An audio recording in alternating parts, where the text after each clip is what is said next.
Assalamualaikum warahmatullahi wabarakatuh. Nama saya Muhammad Fandi Abdillah dari jurusan Hukum Ekonomi Syariah. Pada kesempatan kali ini saya akan membahas tentang pengantar tata hukum Indonesia, bagian hukum perdata internasional.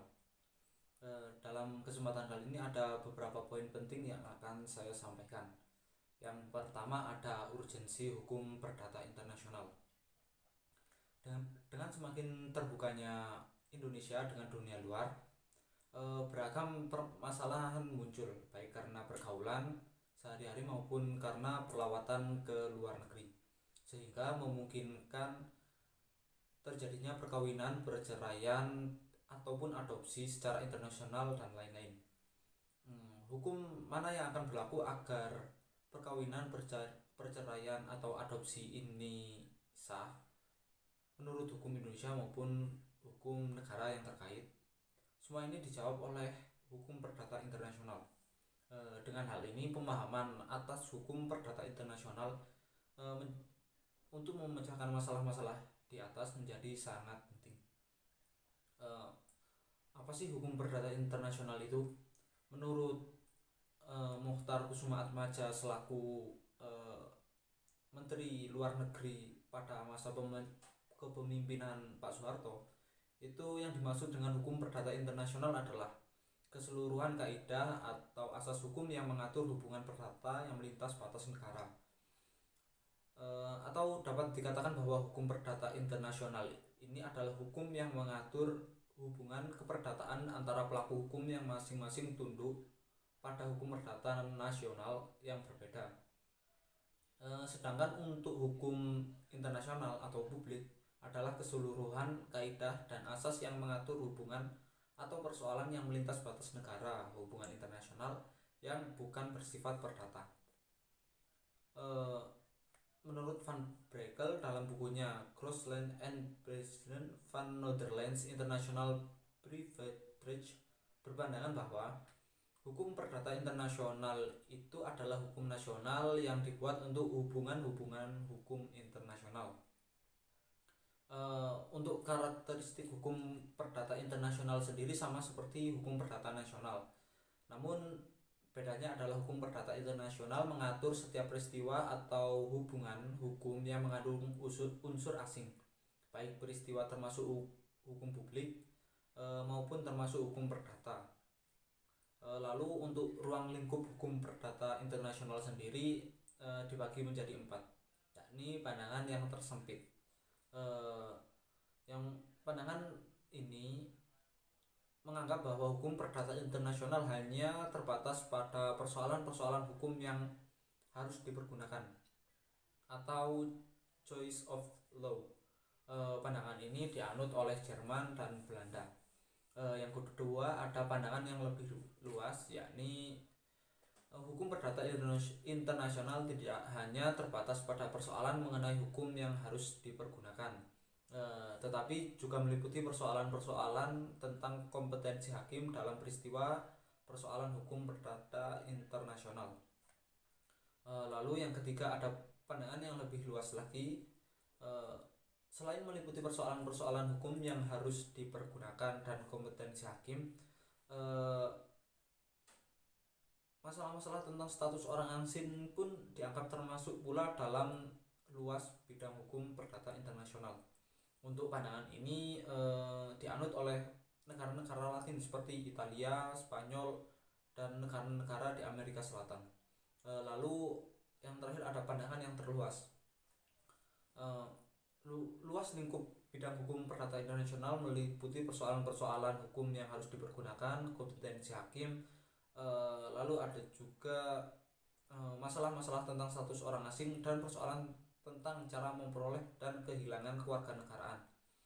Pandangan ini dianut oleh negara kita, yakni Indonesia. Untuk hukum perdata internasional ini juga mencakup beberapa aspek. Yang pertama ada hukum substantif atau hukum material yang meliputi hukum pribadi atau law of person, yang juga meliputi status personal seseorang, kewarganegaraan, domisili, dan juga badan hukum.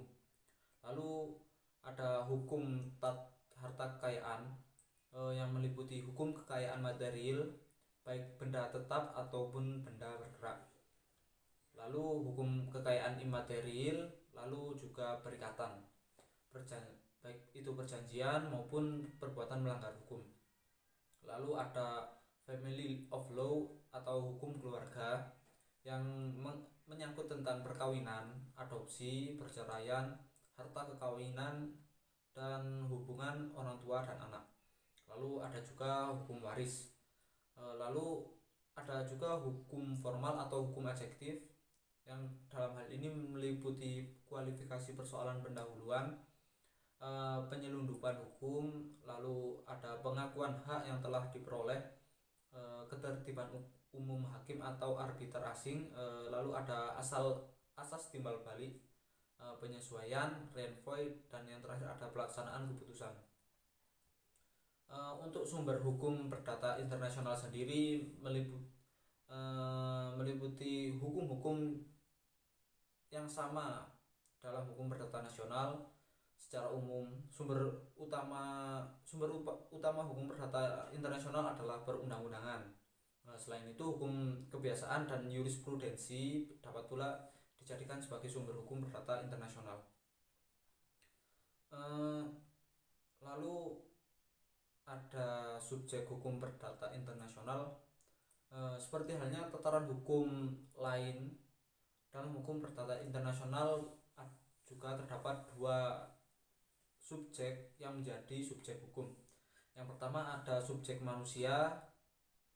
Tiap manusia, baik warga suatu negara ataupun orang asing, semua dalam hal ini memiliki hak dan kewajiban yang diikat oleh hukum perdata internasional yang berlaku di suatu negara atau di setiap negara. Lalu yang kedua ada badan hukum. Sebagai penyandang hak dan kewajiban yang tak bernyawa, badan hukum juga mempunyai hak dan kewajiban atau legal seat dalam hukum perdata internasional. Dan dengan hal tersebut maka badan hukum juga termasuk subjek hukum perdata internasional. Mungkin itu dari saya, kurang lebihnya mohon maaf. Wallahu muwaffiq ila aqwamit thoriq. Wassalamualaikum warahmatullahi wabarakatuh. Assalamualaikum warahmatullahi wabarakatuh. Perkenalkan, nama saya Kurati Ayun dari program studi Hukum Ekonomi Syariah kelas A. Di sini saya akan sedikit menjelaskan tentang hukum perdata internasional. Telah disebutkan bahwa hukum perdata internasional yakni hukum yang mengatur hubungan hukum antara warga negara satu dengan warga negara lain atau antar bangsa. Sedangkan menurut teori dualisme, hubungan antara hukum internasional dan hukum nasional itu tidak ada hubungannya, baik dalam superioritas atau subordinasi. Namun, hukum internasional bertugas untuk mengontrol berjalannya hukum nasional demi ketertiban dunia.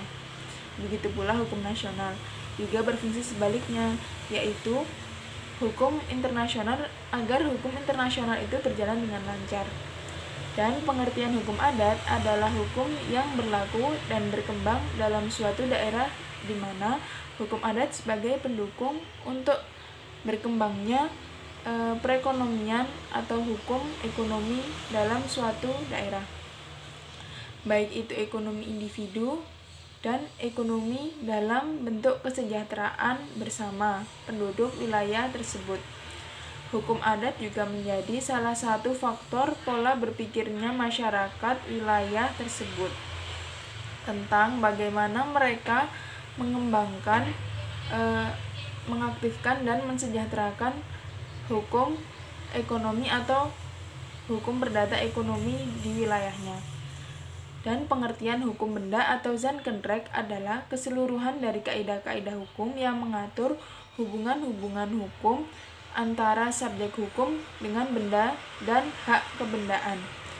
Undang-undang membagi benda dalam beberapa macam. Yang pertama yaitu benda yang dapat diganti, contohnya uang, dan benda yang tidak dapat diganti, contohnya seekor kuda. Yang kedua, benda yang dapat diperdagangkan. Praktis tiap barang dapat diperdagangkan, dan yang tidak dapat diperdagangkan atau di luar perdagangan, contoh jalan-jalan dan lapangan umum. Yang ketiga, benda yang dapat dibagi.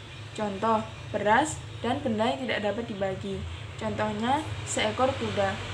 Yang keempat, benda yang bergerak. Contohnya, perabot rumah dan benda yang tidak dapat bergerak. Contohnya, tanah. Jadi, hukum benda dapat diartikan dalam hukum internasional adalah keseluruhan hukum yang mengatur hubungan-hubungan antara subjek hukum atau manusia dengan benda dan kebendaan yang bersifat internasional atau bisa dilakukan antar warga negara. Terima kasih, sedikit penjelasan dari saya. Apabila ada kurang lebihnya saya mohon maaf. Wassalamualaikum warahmatullahi wabarakatuh. Bismillahirrahmanirrahim. Assalamualaikum warahmatullahi wabarakatuh.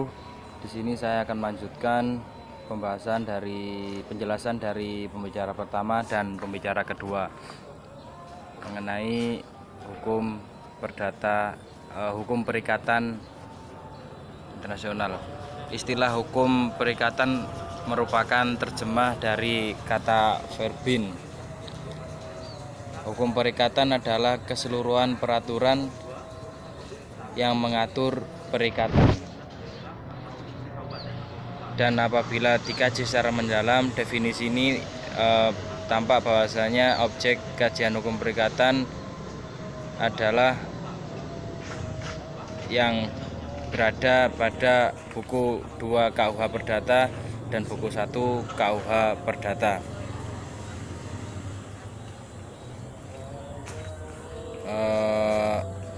Sehingga di sini bisa disebut bahwasanya hukum perikatan adalah suatu kaidah hukum yang mengatur hubungan hukum antara subjek satu dengan yang lain, di mana subjek hukum yang satu berhak atas satu prestasi, sedangkan subjek hukum yang lain berkewajiban untuk memenuhi prestasi. Hukum perikatan meliputi yang pertama adalah kaidah hukum. Kaidah hukum dapat dibedakan menjadi dua, yaitu tertulis dan tidak tertulis. Yang kaidah hukum perikatan tertulis adalah kaidah hukum yang terdapat dalam peraturan perundang-undangan, traktat, ian jurisprudensi. Kaidah hukum perikatan tidak tertulis adalah kaidah hukum perikatan yang tumbuh dan hidup dalam praktek kehidupan masyarakat atau kebiasaan seperti transaksi gadai, jual tahunan, atau jual lepas. Yang kedua adalah adanya subjek hukum.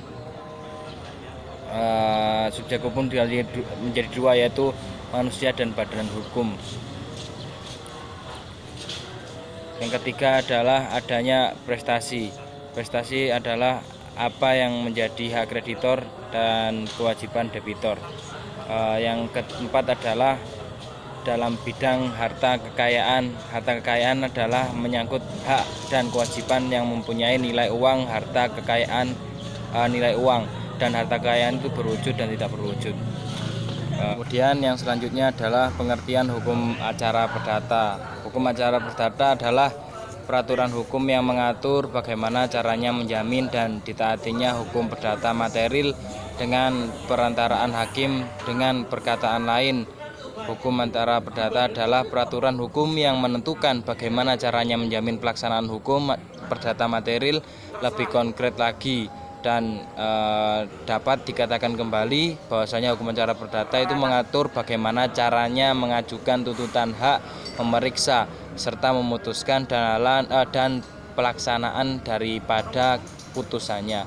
Tuntut hak dalam hal ini tidak lain adalah tindakan yang bertujuan memperoleh perlindungan hukum yang diberikan oleh pengadilan untuk mencegah aggrieving atau tindakan menghakimi sendiri, dan tindakan ini merupakan tindakan untuk melaksanakan hak menurut kehendak sendiri yang bersifat sewenang-wenangan tanpa persetujuan dari pihak lain yang berkepentingan sehingga akan menimbulkan kerugian. Oleh karena itu, tindakan menghakimi sendiri tidak dibenarkan jika kita hendak memperjuangkan atau melaksanakan hak kita. Kemudian yang ketiga adalah yang terakhir, materi terakhir, contoh hukum perdata internasional. Contoh kasus hukum perdata internasional. Contoh yang saya ambil adalah kasus IPB dan Amerika. IPB melakukan perjanjian untuk mengirim 800 kera ke Amerika. Kera tersebut hanya akan diambil anaknya saja dan bobotnya akan dikembalikan ke Indonesia. Harga per ekor disepakati sebesar 80 juta dan pihak Amerika Serikat hanya membutuhkan anak saja dan harus beranak di Amerika Serikat. Ketika posisi pesawat masih di Swiss, seekor monyet stres dan lepas melahirkan anaknya. Karena induknya telah dilumpuhkan dan mati, maka dokter hewan IPB menyuntik mati anaknya monyet tersebut karena pertimbangan rasa kasihan. Lawyer Amerika Serikat menuntut IPB atas dasar perlindungan satwa dan dianggap tak memenuhi prestasi dengan sempurna serta membunuh seekor ayam monyet. Di satu lain, karena di Indonesia tidak lebih sebagai hama, sedangkan di Amerika merupakan satwa yang harus mendapat perlindungan.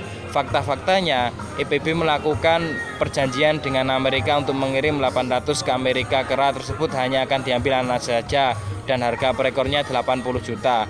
Amerika hanya membutuhkan anak saja dan harus beranak di Amerika Serikat. Yang ketiga, ketika posisi pesawat di Swiss, seekor monyet stres dan lepas melahirkan anaknya, induknya dilumpuhkan dan mati. Dokter hewan. Yang keempat adalah dokter hewan IPB menyuntik anak mati atas dasar rasa kasihan. Yang kelima, lawyer Amerika menuntut IPB atas dasar pelindungan satwa dan dianggap tidak memenuhi prestasi serta membunuh seekor ayam monyet. Yang keenam, anak monyet bagi Amerika merupakan satwa yang dilindungi. Cukup sekian dari kelompok kami. Apabila ada kesalahan dalam materi mohon dimaafkan sebesar-besarnya. Wallahu muwaffiq ila aqwamit thoriq. Wassalamualaikum warahmatullahi wabarakatuh.